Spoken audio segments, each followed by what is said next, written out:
তথ্য ও সম্প্রচার উপদেষ্টা নাহিদ ইসলাম বলেছেন, আইন শৃঙ্খলা পরিস্থিতি ধীরে ধীরে উন্নতির দিকে যাচ্ছে। আইন শৃঙ্খলা পরিস্থিতি যেন দ্রুত সময়ের মধ্যে ঠিক হয়ে যায় সেজন্য সেনাবাহিনীকে ম্যাজিস্ট্রি ক্ষমতা দেওয়া হয়েছে। 18 সেপ্টেম্বর বুধবার সচিবালয়ে তথ্য ও সম্প্রচার মন্ত্রণালয়ের সভাকক্ষে চলচ্চিত্র সেন্সর বোর্ড ও জুরি বোর্ডের নবনির্বাচিত কমিটির সদস্যদের সঙ্গে মতবিনিময় শেষে সাংবাদিকদের প্রশ্নের জবাবে তিনি এসব কথা বলেন।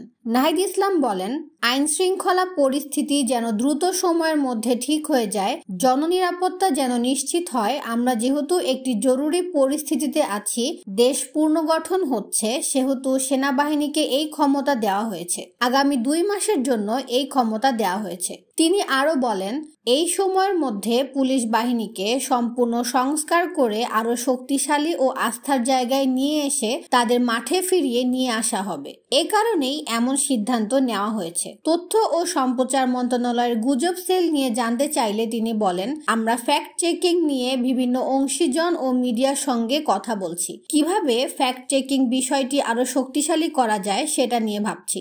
তিনি জানান, একটি ফ্যাক্ট চেকিং সেল করার পরিকল্পনা আছে। সামাজিক মাধ্যমে যেন এই ধরনের গুজবের সত্যতা যাচাই করে মানুষের কাছে সত্য তুলে ধরা যায়, সেজন্য আমরা ফ্যাক্ট চেকিং নিয়ে ভাবছি।